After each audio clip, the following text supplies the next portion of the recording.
So, how have you either of you heard of? Hmm? Oh no. Alan has. um. Oh, sorry. I said, have either of you ever heard of the military bomber regiment, the Night Witches? No. Oh, okay. How about you, Twisty? No, it's fine. So they're quite they've gotten quite famous in the past few years. Sabaton famously has a song about which we will listen to tonight. But the Night Witches in German, Nachthexen. In Russian, Nocni Vidmei. They were an all-female bomber regiment that was used in World War that used well, as the story goes, they used World War One era planes to drive back the German lines under the command of Major Marina Raskova, a close contact of Joseph Stalin. She obtained permissions for a female combat unit. On October 8th, 1941, the Night Witches launched their first assault, led by Commander Yevdokia Bershashaya. The preferred That's the tactic of same. the witches was to fly their planes to around 12,000 feet, cut or stall their engines, glide over German lines, and drop their bomb before restarting the engines at the end of their glide, flying away without being detected. They would do this at night using a rare genetic abnormality that gave them color blindness, which of course color blindness in women is typically full or nothing. It's a wild type, which was said to have been caused because of inbreeding. So it gave them great low light vision. And the flak guns of the Germans were unable to hit them, and the machine guns could never see where they were.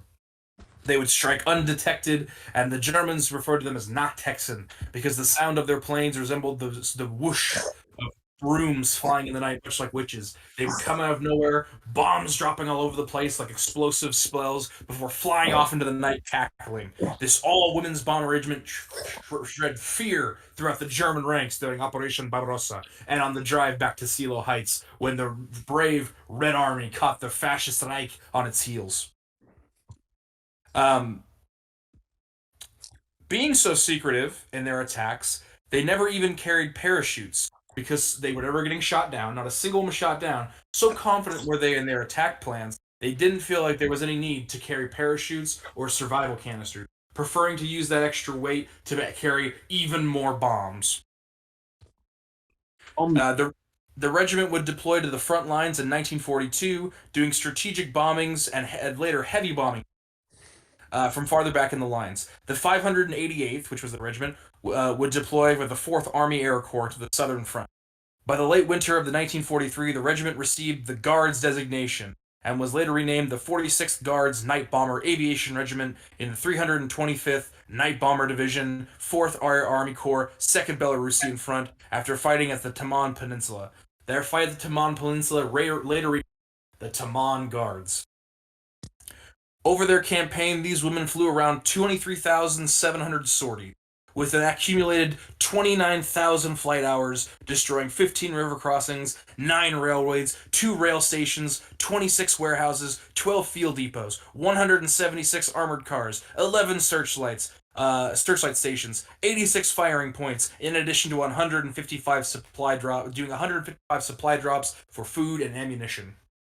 In the post-war lives, most of these women return to civilian life, foregoing morals and a hero's welcome return to Russia, being immortalized only in propaganda posters, the aviation schools where they return to, and famously in song, most famous of which is probably the Sabbath song of the same name. The regiment would be disbanded in 1947 and retired in 1955, later switching women over to the more of course, Russia was switching from heavy plane detachments and fast-moving fighter pilots over to their helicopter fleet, which they would kind of hold up with between the 60s and the 80s. Later in the 90s, of course, the Soviet Union would fall. The women would pursue jobs in aeronautics and flight technicians, airport security staff, travel, and agricultural pilots. And aside from the bulk of agricultural crop dust and controlled burn drops, where they drop those incendiary bombs to burn the field. Um, Ultimately, over the whole course, we're looking at about 100 to about 4,000 women were engaged in the night bomber regiments, crucially unsung, but very vital to the Russian in 1942. So what do y'all think about that? The Nocnia Vietmi. Not, yeah, not, yeah. My Russian is terrible. So. Nocnia Vietmi.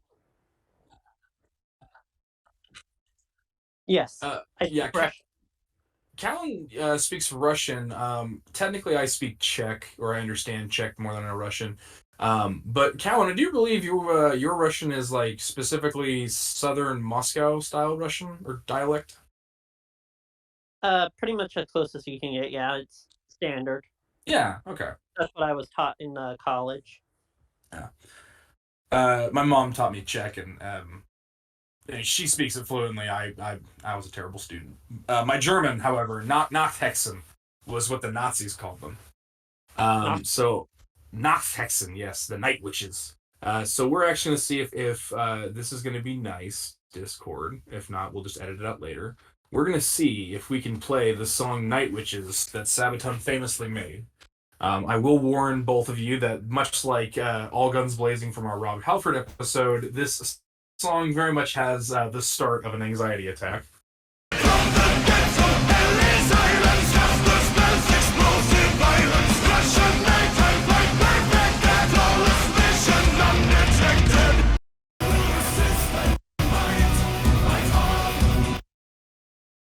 Hardened nipples. All right, Disney got scared. Yeah, I was terrified. Yeah, I mean it's a good song. It's definitely a good song to work out to, as are most Sabaton songs. So a couple things in the video that I mean may not make sense. So, Rodina is not a city. I looked all over the Russian. I can't find a single city named Rodina. I can, however, find a Russian political party that was a radical called the Rodina Party, and of course one of the major. It's like Homeland. Oh, okay. So that makes more sense. Major Roskava actually named her plane, which was I think it was a TO2 Rodina. So there's that. Yeah, the plane was a Polikarpov PO2 aircraft. Which we'll get in. I mean, I'll try to keep this brief on the military stuff. When I get to editing this, I'll put in. I actually have some photos from an aircraft museum on the Soviet stuff, so people know what we're talking about. Because there are, as a tank historian, amateur tank historian, I do understand that when it gets into like World War II, a lot of planes look identical to each other, but like internally they're totally different. Which that will play into a role here. So. Aside from this, a big reason why Night Witch is number one, they were Russian. Russian Air Force doesn't get a lot of like cool stuff as like the big tank columns, the infantry, the taking of Berlin. The German or Russian Air Army or Army Air kind of gets left out a lot. Fair enough. The other big thing too is these are all women, and of course, World War II is exclusively fought by women. But you know, these women were so famous, even the Nazis had to admit, like, yeah, they're getting their asses kicked by women. So Oops. I mean, what do you guys? Yeah, what do you two what do you two ladies kind of think about that? You feel a little empowered? Oh, by the way, Rodina does mean homeland. Yeah, I was right. Okay, so Excellent. so that makes sense in the song. Super empowered, but also they're Russian. Well, I mean, you can. I mean, you can. They can be right. There was a different. I'll give them a pass because they were on the right side of World War II. It inspires my Soviet patriotism. You know, like they're killing Nazis. I mean, they can be right as long as they're right. So what is the specific line? It says, pushing in on the Air Force number one. See Raiders in the dark. Rodina awaits. Defeat them at the gates. Okay, yeah. So that. So I'm sorry to say, but aside from aside from the very basic details, this regiment. I'm not gonna say they're bullshit, but they've fallen victim to propaganda and visionism. to a great extent. I mean, where to Propaganda. begin? Oh god. Yeah. So where to begin? Well, let's start with their leader, Major Marina Roskova. Right in the histories, she's a close friend of Stalin. She sees the fascist Reich coming. She knows Stalin is not handling this war well. The Germans have pushed into out of Poland. They're into Silo. They're pushing the red hands are through it. The Russian BT series are having trouble keeping up. You know, they're getting pushed back. The Nazis will soon be at the gates of Moscow. Stalin is throwing anything and everything he can to try and stop the fascist Reich. Um, so Marina One, Ilya Muromets bombers that have been used for like agricultural reasons. They're called Russo bomber version of them, which use Russian-made engine, and then Renault bolts, which use Renault engines. We know that from like the Renault company. Um, that's all they have to use. The women, you know, help push back. They're big for propaganda because it's the night witches coming to bomb them. The men get them in the day. We'll get them at night. We're hitting the tank columns. We're slowing down the Germans. Um, so this is mostly bullshit. In 1917, women were granted full legal citizenship after the fall of the Russian Tsar. This was spurred on not only by General Brusilov campaign in Galicia, which featured a number of female soldiers in infantry, auxilia, and supply echelons, in addition to non-combat roles, medics, supply runners, ambulance drivers. Um, so female soldiers were not rare, nor were they unique. And when we get to Tsaritsyn, women were being given rifles. Revolution. So, it was actually kind of considered, from Lenin's side of things, it was considered good to have female soldiers in the because it would help the men fight harder. It would instill camaraderie, and it would be, you know, like mothers had just as much right to the homeland as the men did. Totally not a way for Lenin to bulk up his army by using all parts of the gender spectrum versus just half of it. Yeah, totally not. No, had nothing to do with the need of the Red Army for soldiers Yeah. against the whites. So under Stalin, women did receive less time in the officers' corps and more time in the factories and fabrication division. Stalin did not necessarily outlaw female, heavily discarded, preferring them more in factory roles, upkeeping housing and stuff like that. You could still do it, but to find a woman in the office still Stalin. And that was mainly because, I mean, the Winter War was very unpopular with the Russian groups, and a lot of nations didn't Russia because they were using female soldiers. And the Russians had given women legal status. So there's that. Now, as once the Germans had invaded Poland, obviously female soldiers and German advances, as Stalin threw basically women, children, and the kitchen sink at the fascists to try and stop them. Good job, Stalin. No, I think Stalin literally did throw the kitchen sink at right out of the fucking Kremlin.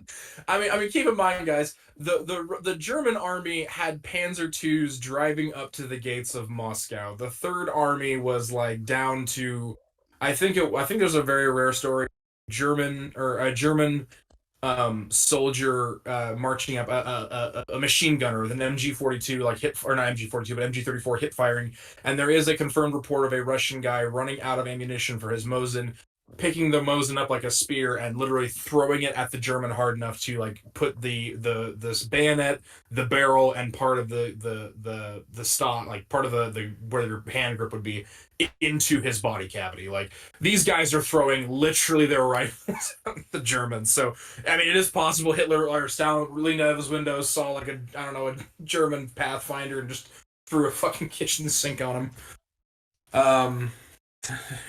Soviet sinks. Zhukov approved.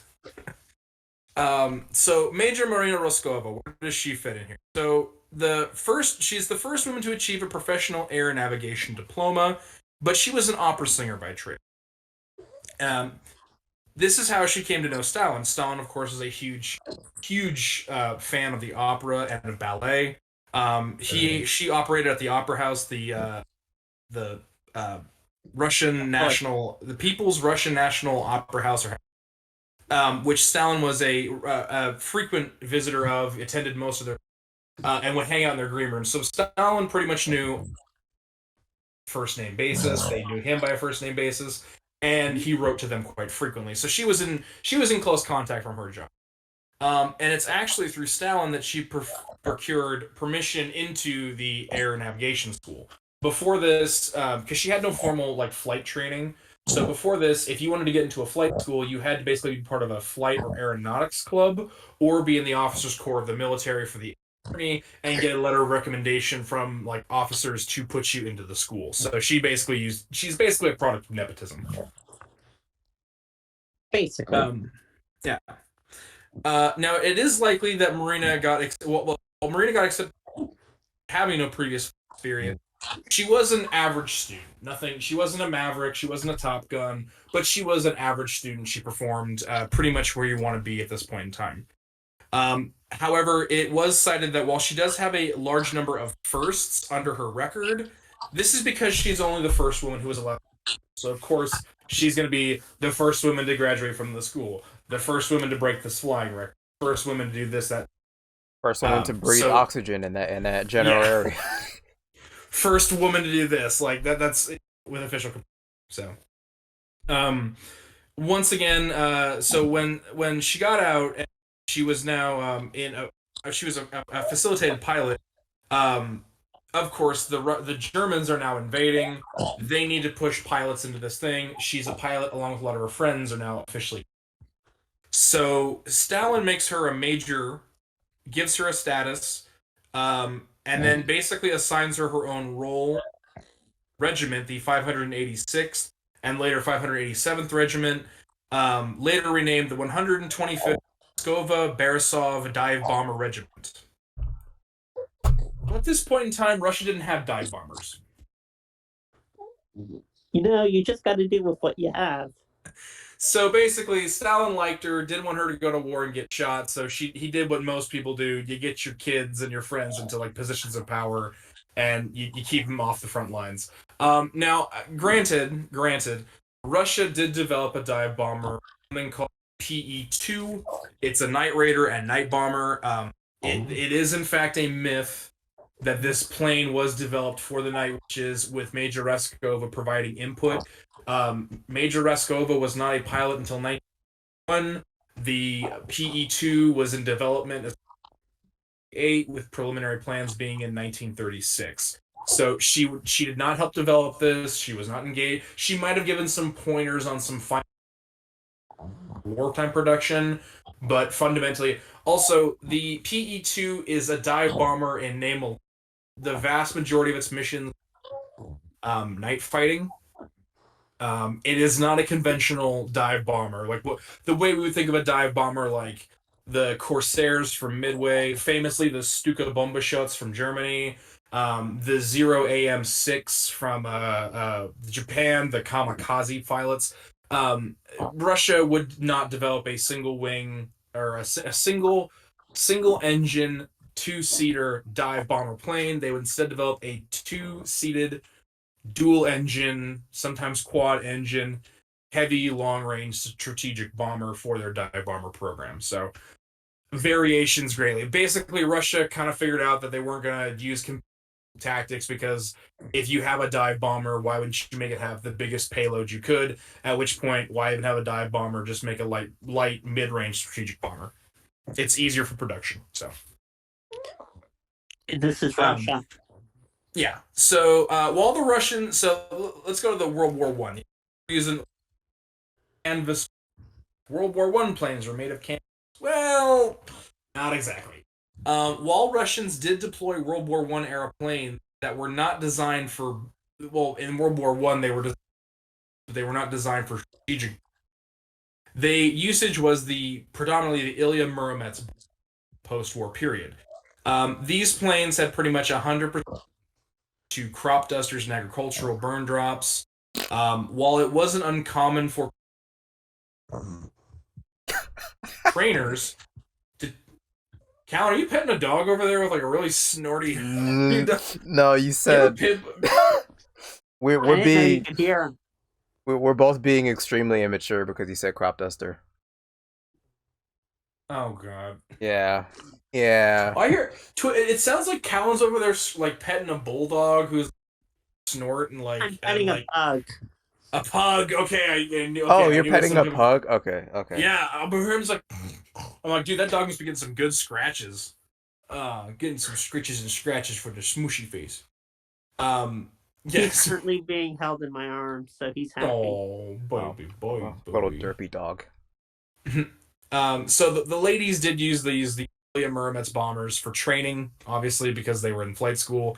But these planes basically never saw combat until the Germans were to the farms that had them.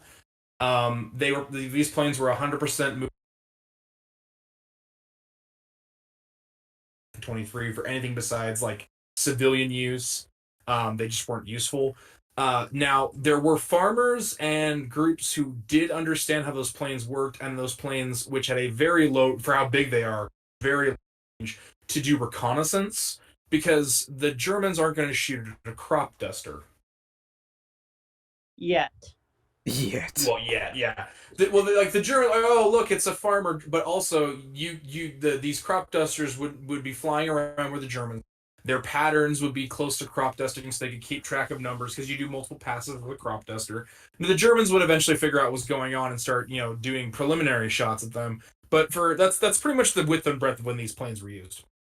Um, Towards the end of Barbarossa, as they approached that territory, some of them would be put into service, dropping bombs on Germans. They actually suffered any casualties from them because dropping a 50-pound bomb out of a plane as it's like 120 feet in the air is strategic. The reason why these planes have to the women is because the women were using, and we had more powerful engines. You could make planes out of metal, so there was like armored biplanes that were used. But the planes were made by the Aleutian Company. Aleutian Company made the Ilium bomber, so that's why people conflate them. But these women predominantly used in the air using Petilikov and Turpolev, as long as Polikarpov planes, all of which were biplanes that have been developed in the conventional design. So, sorry, these women were not using World War One era planes to drop bombs on Germans. Just fundamentally false. They were using modern-ish planes. That's They were sad. using weapons. Not as Yeah. impressive. Now, sadly, 1943 is, as we all know, Stalingrad, Leningrad turned the tide. This is when the Nazis are now on the defensive. The Americans are moving out of Africa and into Italy. Supplies are like this is really the point in time where things start going.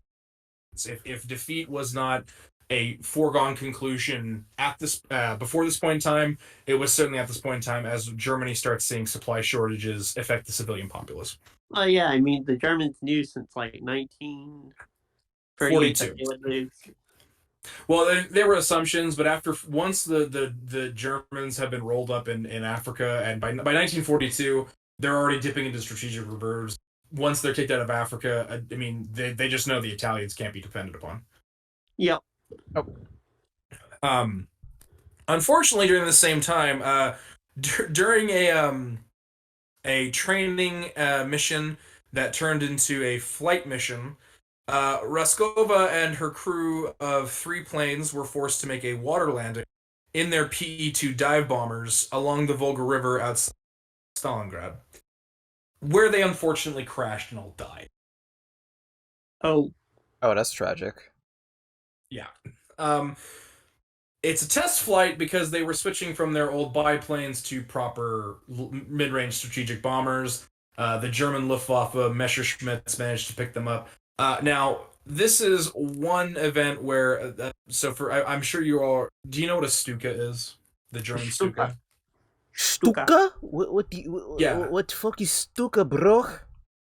Okay, so you ever heard like that sound of like when planes are dive bombing in cartoons? Like, it's like that. Yep. Stuka. Ish. That's a Jericho horn from an actual Stuka. The Germans attached those horns onto the legs of their planes, and as the Stuka would dive bomb you, it would terrify people It actually didn't. It just annoyed the shit out of the pilots. But the Stuka was the Stuka was very revolutionary at the time for being able to dive at almost a perfect 90-degree straight down angle, drop its bombs, and then pull out a very sharp dive, which led to many aces using these things against tanks and stuff. They were very effective in the early parts of the war against strategic hardpoints.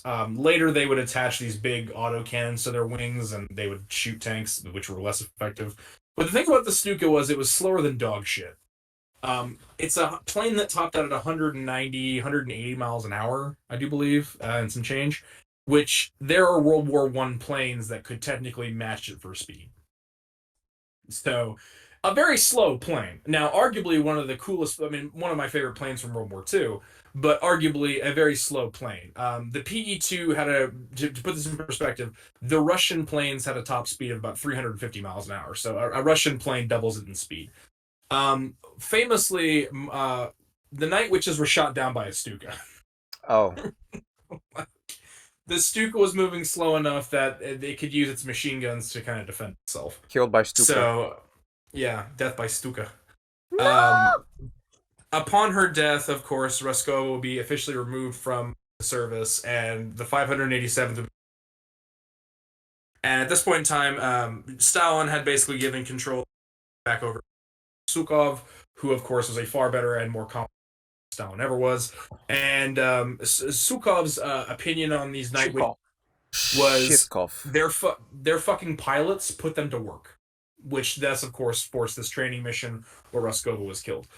Before this point in time, the Night Witches were mostly up around Belarus and the northern area, which makes a lot of their claims about being used in Operation Rosa and army groups south to be kind of bullshit because they're several hundred kilometers away from where that group was. So, of course, once Sukhov's in charge, these diaries and entries got a little bit more accurate because Sukhov was not about keeping favorites. Sukhov would probably shoot his own son if it meant winning a war. Oh, lovely. Yeah. So between February 1943 and June, there were no major Soviet offenses in the northern segment. That happens with Kursk. Now, once Kursk happens, 4,000 aircraft are redirected for the assault. Kursk being basically the German Hail Mary, and the Russians, seeing this coming, show up their support. This is where we get the first account of these pilots not being 100% all female. So, to account for the 4,000 planes that were needed, and supply drops, and all this ammunition to be moved to the front lines, the women were broken up to a degree. So if the planes are flying and you get a plane that, gets shot up at flak, but it's still flying, but the pilot's dead, they would pull a female pilot and stick her in that flight, and she would fly with that group. So these women were not exclusively all women. They weren't being... the women were not exclusively all women. God, it makes sense. Yeah, not exclusively. So this would account for the number of sorties, because obviously, this is a thing too. They're flying a lot of sorties when you consider these are night witches. They fight at night, which means that they're kind of eradicating to fight.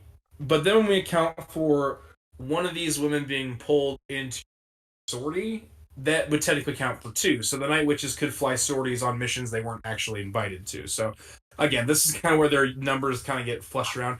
Also, a sortie is a singular squadron of bombers flying a mission, regardless of what that is. The Night Witches numbers only make sense that each individual plane was a sortie. And we accumulate their accumulated flight hours only makes sense if we count training missions and the times that they were not flying with, like if there was a Night Witch in a different squadron and they take all that squadron's flight time and balance it out, then yeah, technically they have their numbers. So the numbers are under a fair bit of like finagling and very finagling. Yeah. It was just being liberal, that's all. Yeah, very liberal. Well, it makes sense too because of course Stalin at this point in time was literally executing like tankers if they said their tanks were fucked up. Seriously? Because it was covert. Yeah, so the T-34 has a reputation for being shit.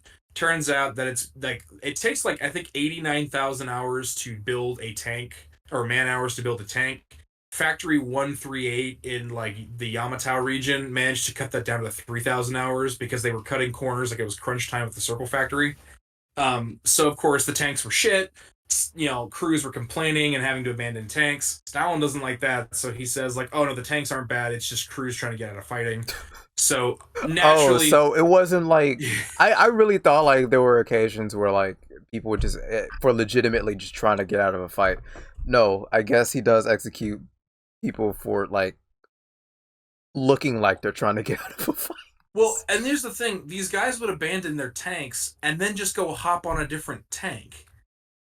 What? And fill up so it's a common thing. If your tank gets scuttled or gets destroyed, but you survive, like let's say like they overpen you, so a German tank shoots around at the front of your tank, it misses everybody in the tank but destroys your engine, your tank is done. It cannot be repaired in the fight. Like it's cooked. Like you have to transition it back to the end of the line, like it has to go back to the factory fully reserviced or scrapped for parts. A lot of those tankers would climb out of their tanks, catch a tank that was driving by, climb up inside it, and start filling out rolls in that. Like they extra loader or an extra machine gun or something like that. Like these guys who were getting out of their tanks, stopping the fighting, they were still fighting, just in different. So yeah, I mean Stalin's kind of an idiot. In case you haven't. Someone teach Stalin how tanks work. So this also comes to the point of these women did use parachutes, but of course they were not using flight canisters. The reason being is that supply shortages from 1940 to 1942 were rampant throughout the Soviet Union, so a lot of these planes went up there because they were going out and coming straight back. The chance of being shot down was very low, so you didn't bring a supply canister. Plane has dropping bombs, flying back, touching down, resupply.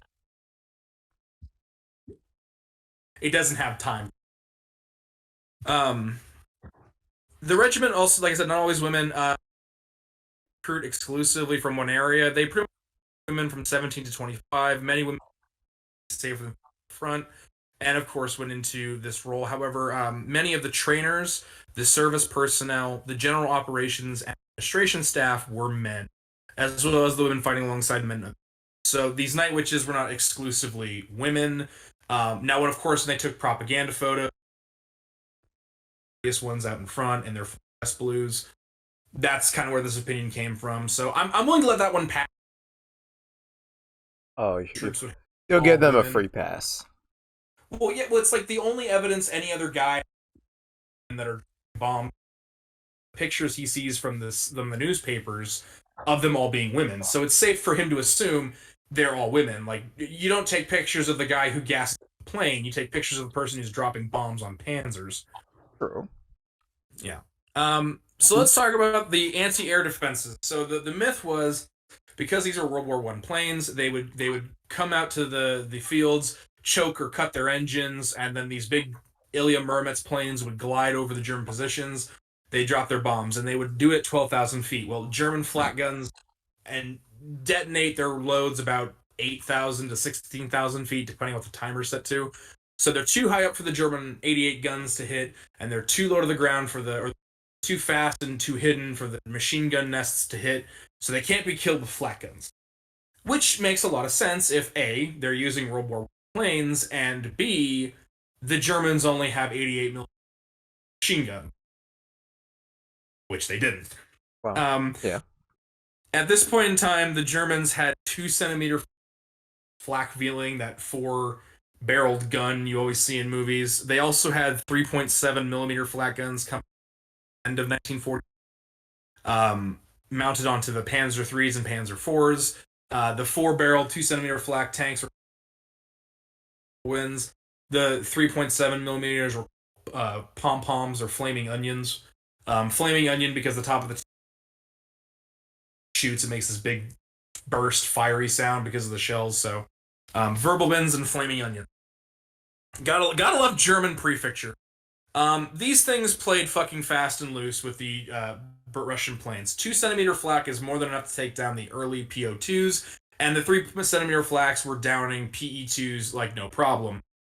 Because the Germans, all we talked about, where the bulk of what the armored cars were being killed by these night bombers, they also had 20-millimeter cannons that could shoot straight up. So those were also picking bombers out of the sky.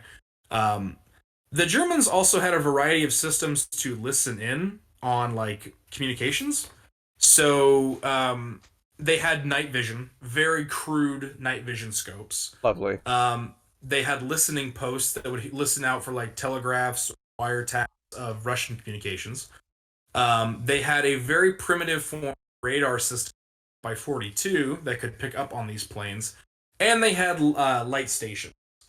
So yeah, these Germans were actually shooting down a decent amount of these night bombers, at least from the ground. The From the Russian side of things, the Russians report the vast majority of planes. Because when the thing is when you fly a night bomber, you're flying at night. No one sees you. So you don't expect like Germans to be running intercept patrols. So you don't bring interceptors. You don't bring fighter planes with your bombers to like run interference on fighters. Um, the idea being is the fighter planes sit in the back of the bombing group. As they see interceptors coming in, the fighters move forward and then harass the enemy fighters, keep them off the bombers so the bombers can make their runs and do their drops. Then once the bombers are done, the bombers can turn around and the fighters can turn around, and there's really no reason for the interceptors and the enemy forces to keep fighting at that point in time because now you're heading back out. Because you're night bombers and you're dive bombers, you are dive bomber. You can defend yourself from these fighters, so you don't get an escort. So it's very easy for Messerschmitts to shoot you down. Which has led to these women having an above average rate of being shot down. Losses, I do Goodbye, believe, women. R.I.P. I women. do believe, I do believe expected Soviet losses were about 10% of their fighter crews per bombing mission was considered untenable. These women were average 8 to 13% failure rate on their bombing missions. That's pretty low. That's pretty low considering everything. Well, when you consider that night raids are supposed to be half of what daylight raid percentages are, so untenable for night raids is 5%, and you're getting shot down at 8 to 13%. Oh, the expected. Oh, okay, that's okay. Yeah, in that case, in that case, it's yeah. really bad. Yep. It's really bad. But again, I mean, the bulk of their planes are making it back. That's the thing. The bulk of the planes are going back. So, again, the numbers are kind of fast and loose, so we're playing assumptions. Yeah. Numbers are liberal. Yeah, liberal. Now, here's another thing, too. The Night Witches, again, when planes were shot down and it was Night Witch, but they were outside of a Night Witch, like let's say they got pulled for like another army patrol that was outside raiding, they would not record that number until the Night Witches had run a successful mission. So you could go weeks or months without having your death reported. There was also a lot of necessity for Russians to not report losses to higher command because of Stalin's orders and Sukhov's orders until a major offensive. If you lose a lot of planes in a major offensive, so much that you're doctoring numbers and including deaths from other times, it looks a little bit easier for the brass. If you're losing people on night patrols, they tend to cancel your unit and send it over to other people. So a Night Witch would die on a patrol or a standard bombing run. They would wait like 6 months to report her during a major offensive. The offense numbers comes in. The brass thinks it's worse than what it is, but fighter bombers ready to go back out. It looks good. So a lot of these numbers are just straight up lying or misinformation, and their deaths are at different times. Of course, the family will be notified pretty much right as when the death happened, but the official report wouldn't go back until later. So we can't really. So they were not as unmistaken and undefeatable. Like good Russian artillery Um, in the yeah, infantry. Yes, Russian bureaucracy only as good as Russian. very big. So now let's talk about how they used to send engines out in glass positions. This is total bullshit. World War I planes are called two-stroke engines, also known as choke and strokes. You can't idle them. They just stall. Either they're stalled or they're choked. And once you choke an engine, you really can't when your engine will not start and your plane is plummeting to earth, it's kind of a bad time for it to happen. It did happen a lot. This required somebody to climb out on the wings with no securement. You just held onto the struts and restart the engines manually. This is just completely untenable and unsafe for pilots to do this, especially when they didn't have a lot of parachutes or the planes to do it with. I bet. Also, dive bombing is impossible in a World War II plane because dive bombing requires you to go at a very steep angle which of course will choke the air intake. Rapid changes in temperature and air intake can choke engines. Then when you go to pull out of your dive, you find stalled and you can't, or your flaps have frozen and you can't physically get the plane to shift. So, not true at all. These planes did their bombs just like everybody else. It was just dark and hard to see.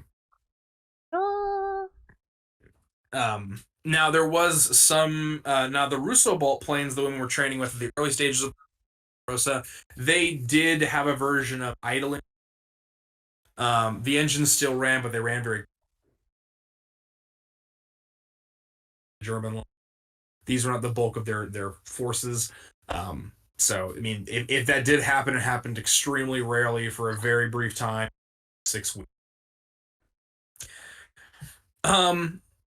So prior to Stalingrad, the siege of Moscow, there's very little written about the German diaries that I read, and the just doesn't list a ton of night raids. There's a couple of them, about 25 to 32 night raids, but there's not a lot. It's just not a solid tactic. They happen more as the to Moscow, but they didn't happen initially. And most of these night raids were on depots. They were not on actual tank lines, which makes sense because the depots don't move. With the Germans marching to Moscow, it was a lot of start stop. The Russian tanks and mechanized units would outrun the systems, run out of gas. Everybody catches up. The Germans are building rail. So you know where the depot's going. The tanks, they could be there in 20 minutes. They could, so it's pointless to try and aim for them, and that's why reconnaissance missions were more important. But none of these diaries speak of anything known as Nacht. I looked through several diaries, unless all the pages reverting to out or none of these diaries reference a. They would refer to them as night bombers, Nachtraupe, night raiders, but they wouldn't refer to them as Nachthex. So this is kind of where I started being like, huh, the only source I have that named them night witches is from Russian state sources. That's interesting. The earliest, well, yeah, and the earliest non source on this is from 1994. One Anne Nogel. Anne Nogel seems to be the expert on this stuff. She writes half of the non-Russian accounted information on the night witches. So it's her alone. But she gets a lot of her stuff from a 1960 book by Alexander Majid, whose work is called "The Guards Tamian Aviation Regiment for Moscow." He writes it for Moscow's Dosla, which is their like aeronautics division. But he doesn't use the term either. He uses the word Tamian Guard, which is their official title. The first time I see the word Night Witch show up anywhere is from Ernest Obenmeyer in his 1989 book, Luftwaffe Fighter, the Knights Cross Wielders of the Luftwaffe Fighter Patrol. And he claims the Nazis gave him this name as a result of the brooms. Now here's the problem. By 1943, 1942, pretty much because of Allied bombing, the Luftwaffe, they're only running interceptor fighters only on missions they know are going to only, like, they pick back up once the invasion of Germany but from 1943 to 44, the Luftwaffe pretty much is them. So why the Germans would choose then to give a name to PE2s at this point in time, and especially when the Messerschmitts are just not running night fights unless they know where the Russians are going to be, is kind of weird why you would give a nickname to a point in time. Also, that does not have World War II planes, and you're also dealing with Messerschmitts. I don't know. Ernest Obenmeyer also wrote 2 books. One of the subject was on Africa, and the other was the Soviet push in 43. Both of these books use a lot of Russian sources and a lot of propaganda mythos. They're not super accurate, so it kind of seems like he made this bullshit. So I started digging into that, and I was rewarded. You were rewarded. Oh boy, I'm ready. Yeah. So Russian. So to comprehend the issue faster, on top of all the radar stations, the vision optics, the listing posts, the radio signal hijacks, the anti-air defense systems, On top of Germany having flag towers, the German Messerschmitts running patrols from Norway and Sweden, able to catch these things, and also the Luftwaffe basically, I guess they were their hands totally up their ass. They were running supply drops, along with the German Navy being up north to provide logistics to a fighter division on the ground. Um, Hitting field stations like that, and the Germans pretty much no longer using the Panzerstorm. It had moved to South Ukraine, and Ukraine is where a lot of these night witches actually are doing the bulk of their fighting. So that's what kind of made Ernest Obermeyer's book bullshit, is because the night witches at the point in the north, they were in the south fighting in Ukraine, where the Luftwaffe did not have much of a presence. So yeah, so but the name Noct Hexen was really what was itching me, and I think Callan, you know why. Night Witches being directly translated to Noct Hexen is a very Americanized or Englishized version of how you right? Because I've never known Hexen to be used to describe witches in German. What you talking about? We ain't no witches. We just don't use that word. Um. Well, and here's the thing too. I don't know about you, Callan. My my grandmother. I asked them about this because they would know. Witches in Germany, at least where they're from, don't fly on brooms. There is a cultural disconnect, isn't there? Now, when you think about it. Well, Callan, you've kind of gone into that area. To your knowledge, do you know what German witches fly around in? I forget. It's a mortar and pestle. Oh, that's right. And that's in like more of the Baltic Slavic areas. My mother told me that the witch that she knew of, Walpurga has a house made of chicken legs. What? Yeah. That's amazing. Yeah. Well, here's the thing though. But do we all know who the Germans think flew around on brooms and the? Oh, was it Jews? Yeah. I So swear, because like I've seen like an image, like a propaganda image, like an anti-Jewish propaganda image, just like a sniffling little big nosed Jew like riding on a fucking broom. I'm yeah. just like, okay. So I was like, unless the Germans are making a really obscure anti-Semitic joke, they wouldn't call them Noxhexen. They would call them Noxjuden. I wouldn't be Um, surprised. I wouldn't put it past them too much because I mean there was a little bit of anti-Semitism going on in Russia, but like oh, yeah, you think? clearly not at the scale of Russia of Um, Germany, but still. well, and so the other thing that got me weird is, and I talked to my mom about this. So Hexen, and my sister too, Hexen, as far as we know in German, is a reference to anybody who uses magic. A wizard, a warlock, a sorcerer, an illusionist, and when I say magician, I mean like the person who does like sleight of hand tricks, like Houdini. But that's a general catch-all term. When you're talking about specifically a witch, most Germans would know Walpurga. Walpurga. Mm-hmm. Walpurga, yeah. So Walpurga being famously given because she's found in the region that Purga. Um, that's who we know as a witch, and you wouldn't call her not Texan. You would just say the Walpurga. Walpurga comes at night. So that was another thing where I was like, okay, this makes no sense. Now I did come across a Russian piece of propaganda where they referred to the women as the Night Witches, or Night Raiders. This looks to me like maybe the Germans found a piece of propaganda calling them Night Witches, and then gave a direct German translation from Russian, Nochni Vidmai, or Nochni Vidmai, to like the German equivalent directly, which would be Nachthexen, the night sorcerers, or the sorcerers of the night. And then this guy just did another direct translation from German to English for Night Witches, and then gave no accommodation for. That's the only thing I can consider for why they have this name. Um, because and also the Germans did, which the direct translation is night creepers or night crawlers. The actual term would be like a night raider, man, which makes more sense. That's what the Germans would call a bunch of up when you're sitting underneath your tank taking it. because you're waiting for your supply lines to catch up, and then the whole world starts exploding around you. Is like it's a boogeyman, scary story to tell the new recruits. So the Germans are using the term Nacht. I found no information that the Germans knew anything about these. The Germans just seemed to assume they were another night bombing with no specifics as to what their gender was. So, um, but this is why I said, like, if we account for the fact that this is just mistranslations, it makes a lot of sense and everything lines up. I don't think this is like a.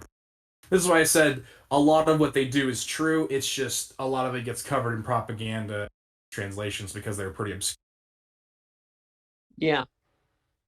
But yeah, that's the story of the Night Witches. That's what I have today. Still a serious bombing regiment. When the women end,